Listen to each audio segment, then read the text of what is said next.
नमस्ते बिहार, मैं हूं आपके साथ अलीम अतर। शुरुआत बड़ी खबर से करेंगे। वैशाली से इस वक्त एक बड़ी खबर आ रही है, जहां पर आग लगने से 2 घर जलकर राख हो गए। आतिशबाजी से ये आग लगी थी। विजय जुलूस में आतिशबाजी की जा रही थी। पातेपुर के वार्ड नंबर 6 की यह घटना बताई जा रही है। नगर पंचायत के वार्ड 6 से अमृता कुमारी ने जीत दर्ज की थी और उसी जीत को लेकर जुलूस निकाला गया था और पीड़ितों ने जानबूझकर घर को निशाना बनाकर आतिशबाजी करने का आरोप लगाया है। विजय प्रत्याशी और उनके समर्थकों पर पीड़ितों ने आरोप लगाया है। तो जीत के जश्न में 2 घर जलकर राख हो गए। दरअसल अमृता कुमारी, जिन्होंने वार्ड नंबर 6 के पार्षद का चुनाव जीता, उनके समर्थक जीत का जश्न मना रहे थे। पटाखे जलाए जा रहे थे और उसी दौरान पटाखों से निकली चिंगारियों ने 2 घरों को जलाकर पूरी तरह से खाक कर दिया। परिजनों का आरोप है कि जानबूझकर आतिशबाजी की गई और आग लगाया गया। अमृता कुमारी गुप्ता जो वार्ड नंबर 6 से प्रत्याशी थी ना, वो चुनाव जीती। उसके ससुर महेश शाह जी हैं, वो जुलूस निकाल के आ रहे थे मेरे घर के सामने पश्चिम तरफ, जबकि खेत खाली था। उस तरफ फटाका नहीं घुमा के, कोई बंदूक वाली फटाका होता है, उसको मेरे घर पर छोड़ दिए 2 बार, जिसके कारण उसमें आग लग गया। 2 रूम को बहुत बड़ा क्षति हुआ है, नुकसान हुआ है, कुछ कागज पत्र भी जल गया है। सर वो महेश शाह का जुलूस आया, आ जीता है, आई जुलूस निकाल कर आया, सामने घर पर छोड़ दिया। 2 बार फटाका छोड़ा, घर जल गया। 2 घर जला है, सारा कागज पुर्जा जल गया, बर बिछाना सब जल गया। इधर सीतामढ़ी में एक शख्स की गोली मारकर हत्या कर दी गई है। बताया जा रहा है कि हार से बौखलाए प्रत्याशी बबीता कुमारी के बेटे करण ने नवनिर्वाचित वार्ड पार्षद के समर्थक की गोली मारकर हत्या कर दी। मृतक गौतम कुमार सीतामढ़ी शहर के वार्ड 3 के निवासी थे। वो नवनिर्वाचित वार्ड पार्षद शबनम कुमारी का समर्थक था, जिसके कारण उसकी गोली मारकर हत्या कर दी गई। घटना के तुरंत बाद घायल को अस्पताल में भर्ती कराया गया, जहां चिकित्सकों ने उसे मृत घोषित कर दिया। पुलिस मामले की जांच में जुट गई है। पहले जो है ना, हम और कल भी वो बोला कि हम जो है तुमको या तुम्हारे बेटा को जो है जान से मरवा देंगे। और चुनावी मैटर में जो है कि इसके साथे नहीं घुमा है और हार गया है, तो इसलिए जो है कि आया है और धमकी दे के गया है। और जब हम मंदिर पर आए हैं, बस घर से खाना खा के निकला है और गोली मार दिया है घरे पर से। पटना नगर निगम में डिप्टी मेयर का चुनाव रेशमी चंद्रवंशी जीती हैं। उन्होंने 9,953 वोटों से चुनाव जीत लिया। रेशमी ने अंजना गांधी को चुनाव में हराया है।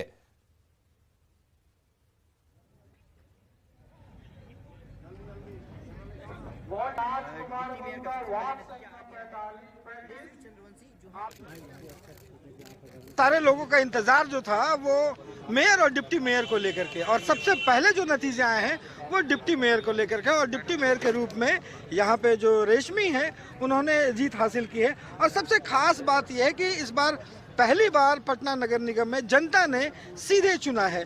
एक बात तो, सीधे जनता ने आप लोगों को चुना है, कितनी खुशी हो रही है? बहुत ज्यादा खुशी हो रही है। उससे भी ज्यादा खुशी हो रही है कि जनता ने खुद हमें चुना है। वो जानती हैं कि कौन उनके लिए सही है, कौन उनके लिए गलत है। उन्होंने अपने मत से हमें विजय बनाया है। अररिया के नरपतगंज नगर पंचायत चुनाव में एक मेडिकल छात्रा ने 5 दफा सांसद रहे सुखदेव पासवान की पत्नी नीलम पासवान को पटकनी देते हुए मुख्य पार्षद की सीट पर जीत दर्ज कर ली है। मेडिकल की छात्रा सन्नू कुमारी मुख्य पार्षद पद का चुनाव जीत गई हैं। सन्नू कुमारी दरभंगा मेडिकल कॉलेज में फर्स्ट ईयर की छात्रा हैं। सन्नू ने अपने निकटतम प्रतिद्वंदी सीमा कुमारी को 2,193 वोटों से हराया है। सन्नू के पिता इंदिरानंद पासवान एक शिक्षक हैं और मां आंगनबाड़ी सेविका हैं। सन्नू कुमारी को मुख्य पार्षद के लिए कुल 5,493 मत मिले। पूर्व सांसद की पत्नी नीलम देवी को सिर्फ 1,206 वोट मिले।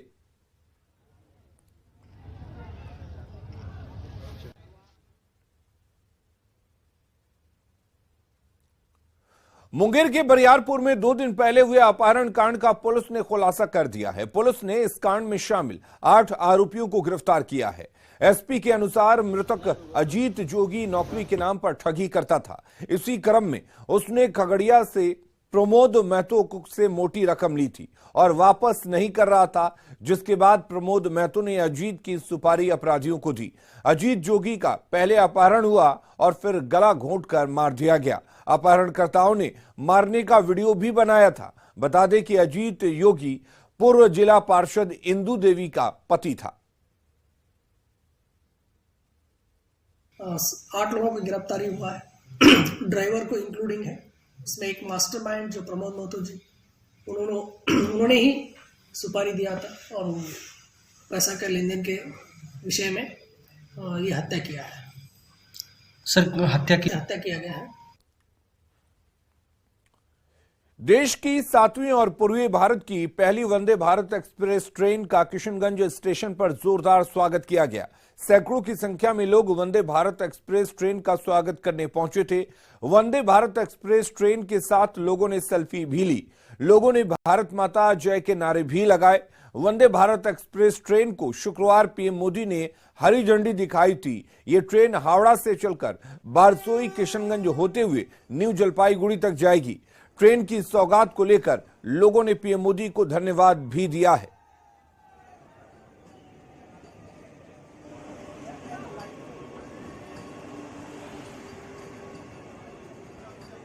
अभी हम मौजूद हैं किशनगंज रेलवे स्टेशन में, जहां देख सकते हैं कि वंदे भारत एक्सप्रेस जो आज मोदी जी द्वारा चालू किया गया है उसके लिए काफ़ी भीड़ है। सभी लोग स्वागत के लिए हमारे साथ दिलीप जायसवाल जी मौजूद हैं, विधान पार्षद जी, और काफ़ी संख्या में यहाँ पर भीड़ देख सकते हैं। हम स्वागत के लिए सभी पहुँचे हुए हैं। पूछते हैं सुरक्षा व्यवस्था है कैसी, क्या तैयारी है, क्या कुछ कहना चाहेंगे?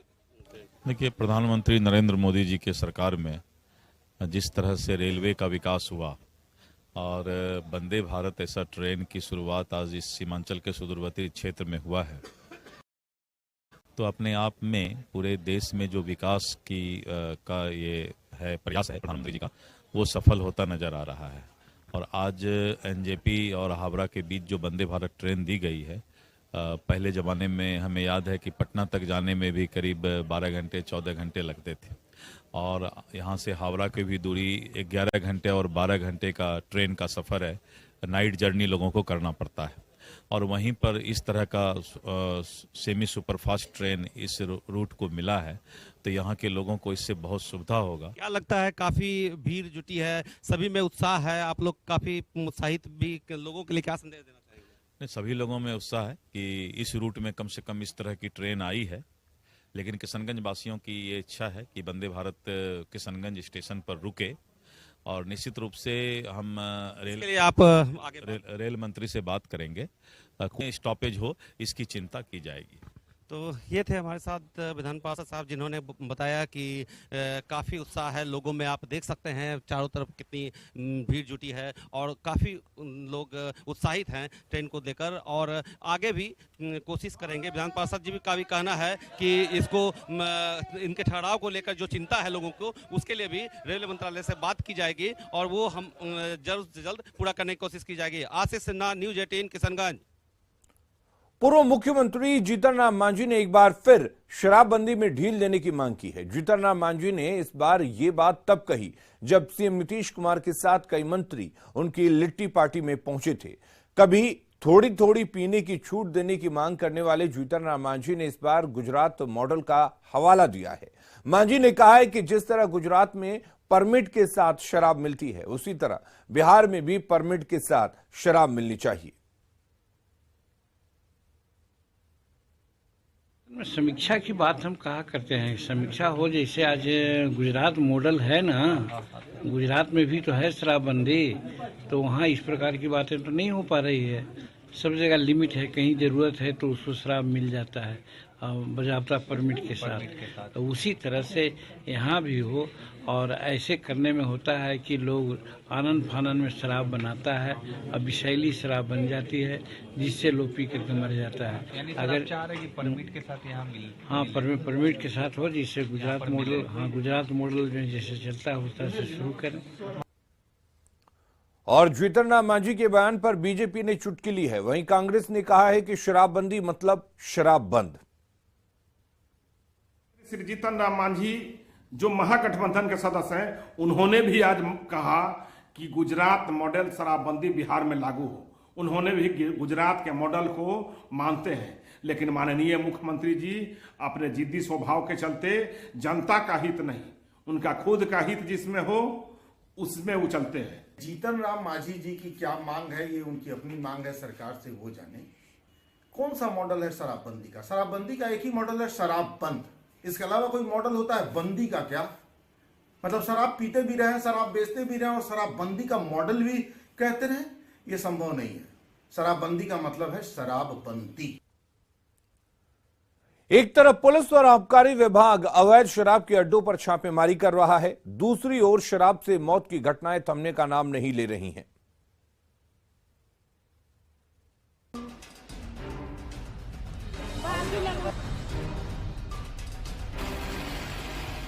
जमीन पर पड़ा ये शव हीरालाल राम का है। हीरालाल यूं ही नहीं मरा, उसे मारा है जहरीली शराब ने।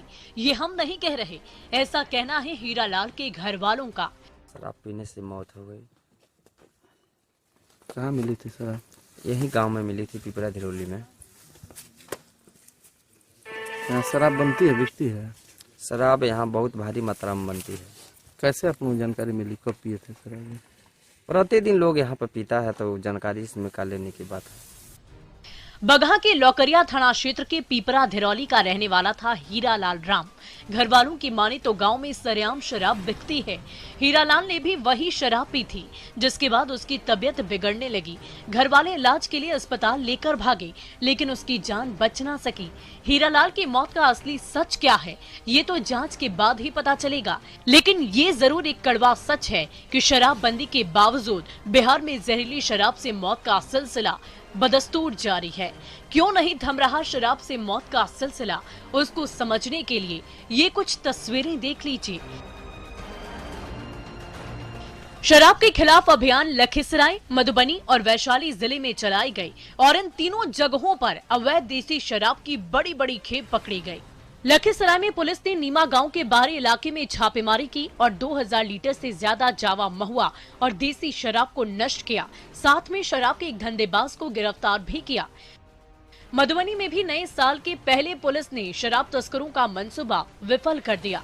पुलिस ने झंझारपुर अनुमंडल के भैरव स्थान थाना क्षेत्र, भेजा और मधेपुर थाना क्षेत्र में छापेमारी की और शराब के अड्डों को ध्वस्त कर दिया। शराब की बड़ी खेप वैशाली में भी मिली। उत्पाद विभाग की कार्रवाई में 2 दिनों के अंदर देशी शराब की 31 भट्टियां ध्वस्त की गई। करीब 32,000 किलो अर्धनिर्मित शराब और 600 लीटर से अधिक तैयार शराब को मौके पर ही नष्ट किया गया। जब तक बिहार में शराब मिलने का सिलसिला नहीं थमता, तब तक शराब से मौतों का सिलसिला यूं ही चलता रहेगा। Bureau report, news 18। और बगहा में संदिग्ध परिस्थिति में हीरालाल राम की मौत पर जिला प्रशासन की प्रतिक्रिया सामने आई है। रामनगर के एसडीपीओ सत्यनारायण राम ने कहा है कि हीरालाल की मौत बीमारी से हुई है। घर वालों ने उनके सामने बीमारी से ही मौत की बात बताई है।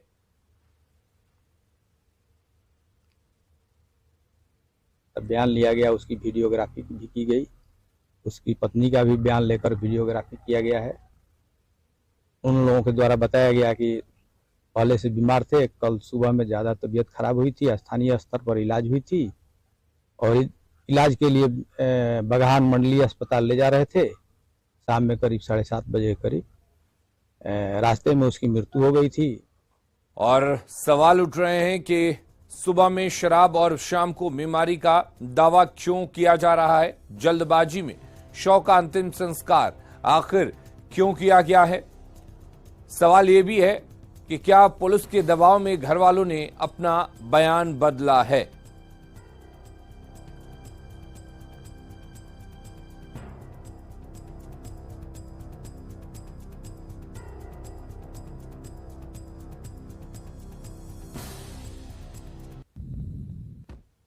और उधर दानापुर में आरपीएफ ने ट्रेन से भारी मात्रा में शराब जब्त किया है। अहमदाबाद से पटना आने वाली ट्रेन में आरपीएफ ने 11 बैग में भरे कीमती शराब को जब्त किया।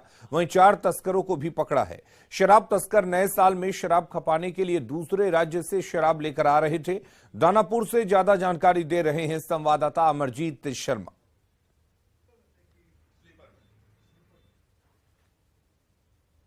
हम मौजूद हैं दानापुर स्टेशन पे और ट्रेनों से आने वाले शराब को आरपीएफ और जीआरपी दोनों मिल करके रोक रही है। ये देखिए दानापुर जो है जीआरपी पुलिस है और आरपीएफ दोनों मिल करके जो है अभियान चला रही है और रोक रही है। क्या अभियान आप लोग का है और किस तरह से रोक रहे हैं? बिहार में शराबबंदी है और अभी नया साल आने वाला, नया साल के त्यौहार पे शराब बिहार जो बिहार में जो शराबबंदी के लेकर के जितने भी शराब माफिया हैं बिहार में शराब ला रहा है ताकि नया साल में इसकी बिक्री बढ़े। और क्या से लाता है? डीडीयू से, मुगल सराय से लाता है। तो यहाँ जो शराब की खेप, बड़ी खेप जो है लाया जा रहा था वो बरामद किया गया है। वो भी हम आपको दिखा देते हैं। यही वो शराब की खेप है और ये जो है ट्रेन के बोगियों में छिपा करके लाया जा रहा था और ये इसके अंदर जो है कीमती शराब है। ये देख लीजिए, ये कीमती शराब है जिसे लाया जा रहा था और ये 1-2 नहीं बल्कि यहाँ लगभग जो है 10-12 जो है ये झोले हैं जो लाया जा रहा था इसमें शराब भर के। और यही लोग हैं जो यहाँ पर शराब लाने का काम कर रहे थे जिसे पुलिस ने पकड़ा है और फिलहाल जो है अभी हाजत में रखा। पुलिस कार्रवाई में जुटी हुई है और पुलिस अपनी कार्रवाई कर रही है और ये लोग को जो है जेल भेजने की तैयारी कर रही है। शराब जो है बिहार में बंद है लेकिन जो है यूपी के रास्ते ट्रेन से जो है यूपी से जो है ट्रेन से जो है पटना लाया जाता है और पटना में जो नए साल का जश्न है उसे मनाने के लिए शराब के साथ जो है रंग में भंग डालने के लिए ये शराब लाया गया था और इसे रोकने के लिए जो है जीआरपी और आरपीएफ लगातार लगी हुई है और यही वजह है कि ये भारी मात्रा में ट्रेनों में शराब पकड़ाया है और कुछ लोग पकड़ाए हैं जिसे पुलिस कार्रवाई कर जेल भेजने की तैयारी में है। दानापुर से न्यूज़ 18 के लिए अमरजीत शर्मा। गोपालगंज में नववर्ष के मौके पर शराब को लेकर पुलिस और उत्पाद की टीम अलर्ट पर है। यूपी से सटे सभी सीमा पर अलर्टनेस बढ़ा दी गई है और ब्रेथ एनालाइजर से लोगों की जांच की जा रही है। गोपालगंज में यूपी के सीमावर्ती इलाकों में 6 चेकपोस्ट बनाए गए हैं जहां 24 घंटे वाहनों की जांच की जा रही है। यूपी से आने वाली गाड़ियों और लोगों की सघन जांच हो रही है। पुलिस और उत्पाद विभाग के अधिकारियों का कहना है कि शराब तस्करी रोकने के लिए हर स्तर पर अभियान चलाया जा रहा है। बलथरी चेक पोस्ट और जिले में आने वाले सभी मार्गों पे सघन वाहन जांच, जिससे शराब तस्कर किसी भी हालत में शराब तस्करी करके गोपालगंज जिला में या इससे आगे नहीं जा पाए। तो जो हमारा मुख्य उद्देश्य है, मुख्य मुद्दा है कि बिहार में शराबबंदी है तो फिर शराबबंदी लागू रहेगी, किसी भी हालत में बिहार में शराब नहीं आएगी। तो हम लोग पूरी तरह उस पर डटे हुए हैं। हम लोग का 6 जो है वो नया चेक पोस्ट हम लोग खोले हैं। सारे बॉर्डर एरिया में भी हैं, जो विभिन्न थाना क्षेत्र में मीरगंज, भोरे, कटिया, विजयपुर ये सारे क्षेत्र में हैं। वहाँ भी रेगुलर जो है हम लोग वाहन जांच और शराब के सेवन किए हुए ब्रेथ एनालाइजर से भी जांच कर रहे हैं। कोलकाता में नमामि गंगे प्रोजेक्ट को लेकर हुई बैठक में हिस्सा लेने के बाद डिप्टी सीएम तेजस्वी यादव पटना लौट आए। तेजस्वी ने कहा कि जो योजना है उसमें बिहार का परफॉर्मेंस अच्छा है। तेजस्वी ने कहा कि हमने भी अपना पक्ष रखा। जब तक सिल्टेशन की नेशनल पॉलिसी नहीं बनेगी तब तक समस्या जैसे कि तैसे बनी रहेगी। तेजस्वी ने नए साल पर बिहार वासियों को बड़ा तोहफा देने की भी बात कही। तभी होगा जब सिल्टेशन पॉलिसी बनेगी और सिल्टेशन का कुछ होगा। हर जगह डैम वैम बना हुआ है, डैम के चक्कर में सिल्टेशन जो है बिहार में जम जाता है और इसकी वजह से पानी जो है फैलाव करता है, बाढ़ बाढ़ की स्थिति होती है। तो ये सारी पक्षों को हम लोगों ने रखा है और जब तक अविरलता नहीं रहेगी तब तक गंगा ही जिंदा नहीं रहेगी। अविरल रहेगा तभी गंगा जिंदा रहेगी। जीतन राम मांझी ने अपने सरकारी आवास पर लिट्टी विद मांझी कार्यक्रम का आयोजन किया, जिसमें मुख्यमंत्री नीतीश कुमार भी मौजूद रहे। सीएम ने कहा कि मांझी जी से उनका पुराना संबंध है और जब न्योता मिला तो उसे स्वीकार करते हुए वे जीतन राम मांझी के कार्यक्रम में शामिल हुए। वहीं जीतन राम मांझी ने कहा कि 2022 में मुख्यमंत्री नीतीश कुमार के नेतृत्व में महागठबंधन की सरकार ने बेहतर काम किया है, इसलिए उन्होंने महागठबंधन के नेताओं को इस कार्यक्रम में आमंत्रित किया है। उनका 2023 में भी नीतीश कुमार के नेतृत्व में सरकार बेहतर काम करेगी, यही उनकी शुभकामना है।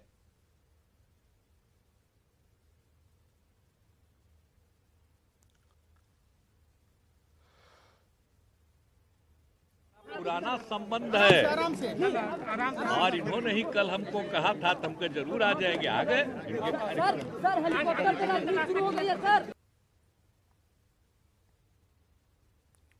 चुनावी रणनीतिकार प्रशांत किशोर ने एक बार फिर तेजस्वी यादव पर हमला किया है।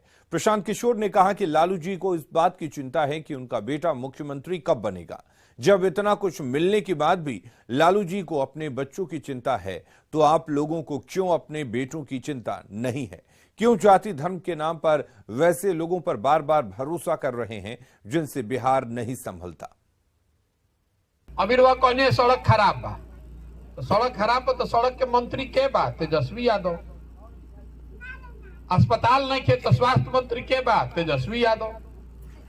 रवा गली नाली नहीं के बनल तो ई के मंत्री बात तेजस्वी यादव। एजा स्कूल में पढ़ाई नहीं के होते कर मंत्री के बा वह आरजेडी ललटेन के चंद्रशेखर यादव। बिहार के उद्योग मंत्री समीर महासेठ ने कहा है कि सरकार राज्य में बिहार में उत्पादित चाय के उद्योग को दर्जा देने की दिशा में काम कर रही है। पटना में उद्योग मंत्री ने कहा कि चाय की ब्रांडिंग के लिए उसे मॉल के माध्यम से बेचा जा रहा है। इसके अलावा उन्होंने कहा कि मधुबनी में 110 करोड़ रुपए की लागत से लेदर फैक्ट्री चालू हो गई है, जिसमें चमड़े के सारे सामान बन रहे हैं। इसके अलावा फतुआ में टेक्सटाइल कंपनी स्थापित किया गया है।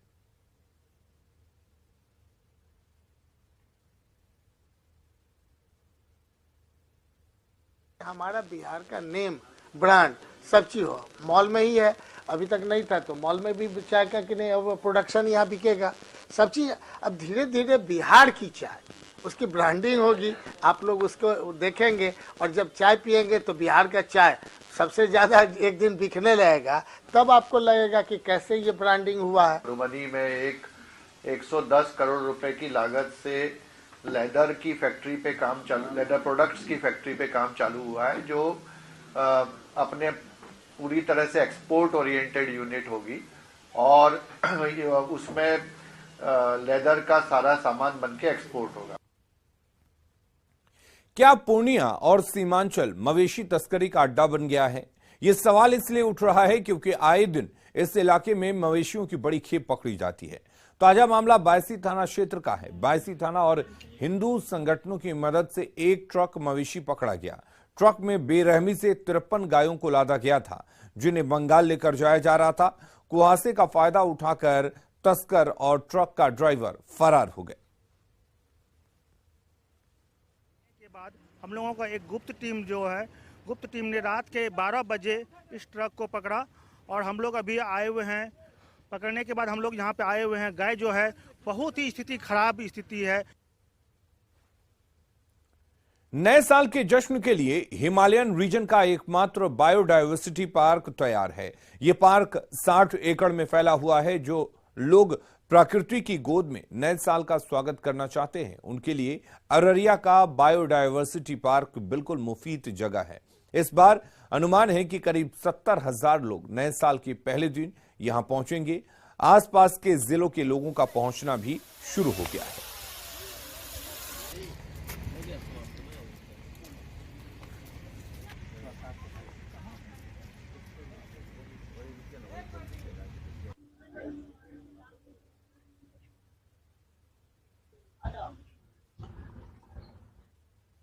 और खबरें लगातार जारी हैं, आप बने रहिए हमारे साथ।